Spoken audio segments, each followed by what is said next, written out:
So what I want to touch on this morning is, my mate's a plumber. So can you leave that out? My construction business operates a full house refurbishment service, so that means that we go in and we do all the work. Now my business is structured around that.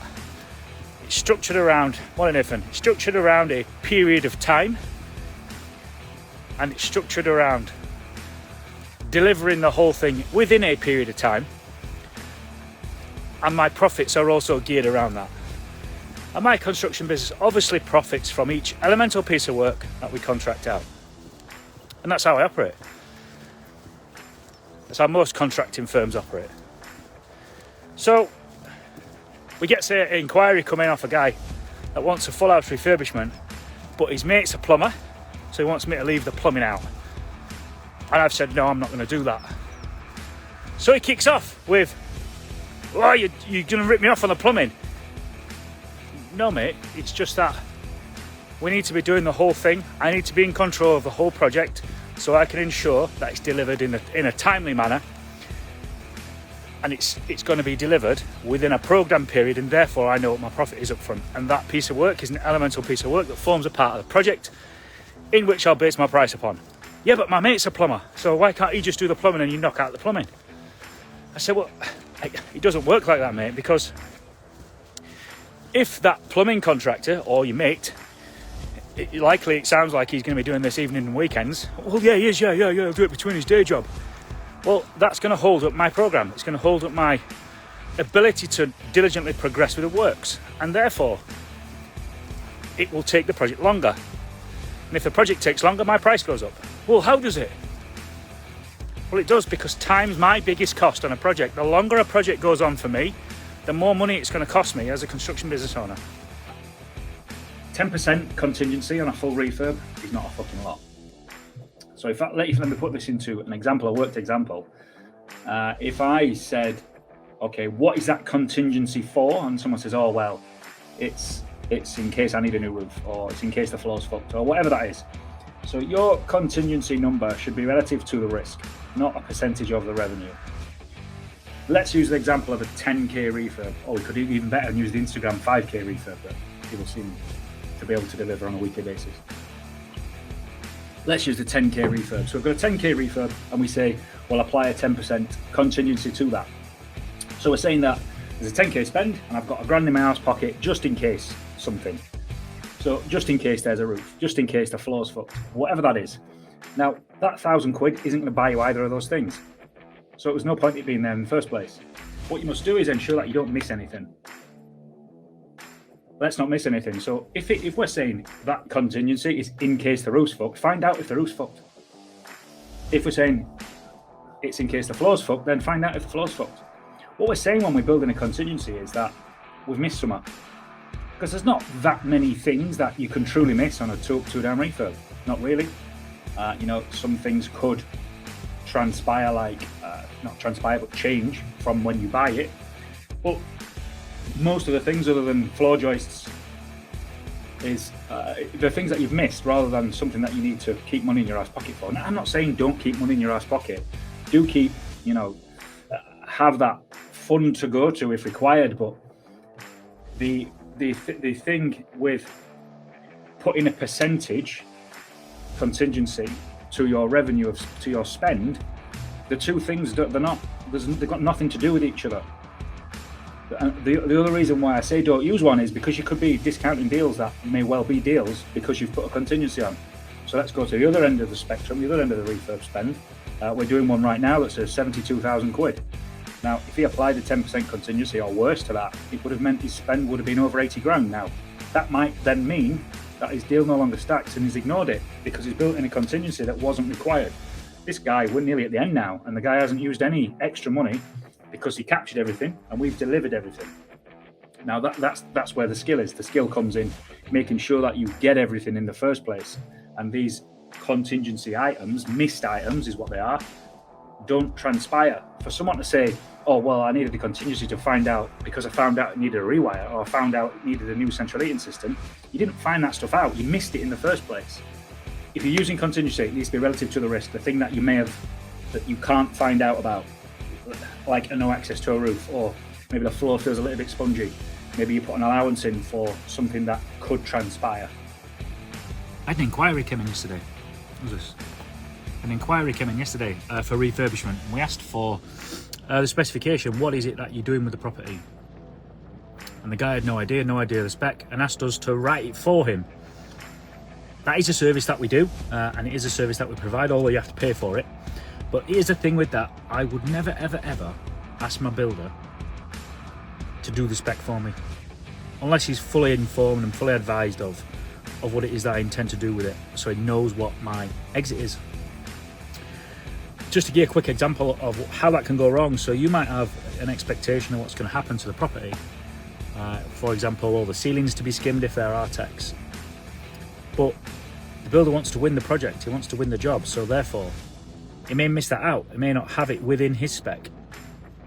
He may not allow for it, may not include it for it. So what's going to happen later on down the line is you're going to be very much in the boat of I thought that was included. Well, it's not, it's extra, I'm afraid. You know, then relationship can start break down, then you can start falling out, and that's just because you weren't clearing the off.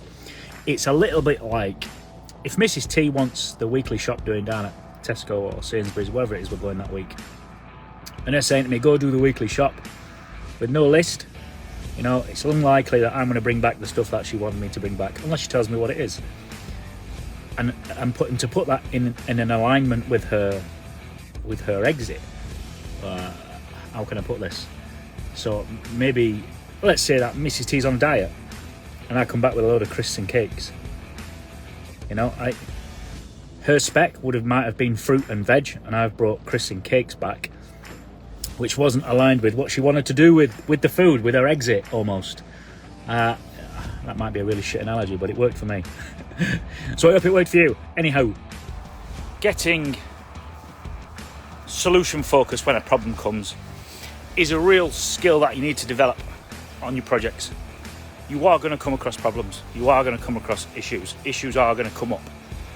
Not necessarily with something that you've missed, but with something, a delivery not coming, or something not fitting, something being ordered wrong, or you're running out, something breaking, something like that. Now, if you're a problem-focused person, a problem-focused manager, tradesman, whatever that is, client, and you get stuck in the problem, you're never going to get out of it. You'll never get out of the situation that you find yourself in. What's prompted this is a kitchen fit that we're doing at the moment, and the kitchen measure, the physical measure was 4.1 metres, and the kitchen drawing says 4.2 metres, so it's 100mm too big and it's not going to fit. It would be so easy of me to get into problem mode and start pointing the finger at the kitchen supplier, maybe at the fitter, maybe at the client, and start pointing fingers at blame, looking to apportion blame, but not look for a resolution. So I need to get into solution mode. I need to get into how am I going to get out of this? How do I get out of this problem that I find myself in here with this particular issue? What does that look like? I'm going to go back to the kitchen supplier and ask for a solution. I'll go to the tradesman, see what the solutions are. And getting into that solution-focused mindset is so much more productive than focusing on the problem. Oh, do I really need a program of works? My project is only 4 weeks long. So my challenge back to that is, how do you know it's only 4 weeks long if you haven't done a program of works?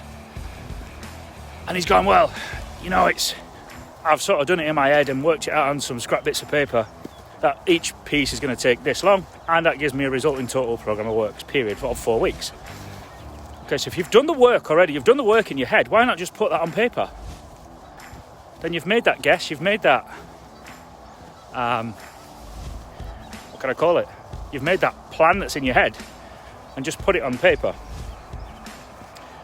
So if you've done the work and worked out that it's 4 weeks in your head, it's no good in your head, it needs to be documented on paper, on a spreadsheet, on an email, on some form of document, some sort of accountability document that you can send out to your team, to your trades, to your suppliers, to people that are involved with the project. So this is critical. It's critical for you to do it. So if you've done the work in your head, then why not just put that work onto paper is my challenge back to that. Oh, well, I'm not doing that, it's a lot of work. But it's not a lot of work. All you're doing is recording it. Maybe you don't have the confidence to put it on paper and communicate it. Maybe you don't want to look daft. Maybe you don't want to set an unrealistic expectation for each elemental piece of work. Whatever that is. So a snag is going to be something that has been done, as in done, complete, in accordance with what you asked to be done. So let's say that, for example, you asked for some morning Lisa. Let's say that you asked for some plastering to be done, for example. Now, when that plastering is deemed to be complete by the service provider, so the plasterer, morning Kev, morning Andy. So let's say that the service provider, the plasterer, has finished, in his opinion, the plastering. He's going to offer it up for, this is complete, and I want paying. Now, it's at this point where you can snag. You can go and look at the plastering and ensure that it's aligned with what you asked for. The plasterer's done what they said they would do and what you asked them to do. So it's only at this point that you can snag. No tradesman wants to see the client on site, the manager on site, snagging work that's in progress. That's not snagging. That's just getting in the fucking way, to be brutal. So let's take the same plasterer, and he's on the job. He's spreading the pink, as it were. He's laying on, and you, the manager, client, start going around and putting your fingers through it, putting your fingers through the plaster, and saying, "This is not very good. Yeah, it's not finished, mate. So get out and come back when I am finished." That's not snagging. So snagging is something that you're going to do after something is deemed to be complete by the service provider. So quality assurance now is exactly for that. So there is going to be a time where you're going to look at works in progress and sort of not snag them while they're in progress, but we're going to manage the installation, we're going to manage the quality of the install. And that might be something like the first fix electrics. You know, where if you was to listen to me yesterday, you would think that I'm only going to go and look at the electrics once all the sockets and that are on. But at first fix, you want to be going and checking that the cables are all the cable drops are all in the right place. The feeds for all the light fittings are in the right place. Back boxes are all in the right place and level. All your all the grommets that go into the back box are all present to prevent the cable from fouling when it gets pulled through, etc., etc. So there is a point of quality assurance here, rather than just waiting for the end and then saying that socket's on the one call, it's in the wrong place. That wants to be done throughout. So that is quality assurance as we're going to progress, as well as snagging. People asking for prices for work, and this is generally the theme. Can somebody tell me how much it is for, morning Steve, can somebody tell me how much it is for an extension? It's going to be about 4 meters by 4 meters. And some fucking idiot will give them a number. Like, it's a fucking game of bingo. Yeah, it's going to be 20 grand. Now, the person that put the initial post up, if that number doesn't meet their expectation or their ideology, they dismiss it and say it's too expensive. But what did they base that expectation or ideology upon? Largely nothing. Then they might get a number of 30 and then everybody will laugh at them. And they might get a number of 40 grand and someone will call them a rip-off. But no one's based any of them numbers on anything. At all. At all.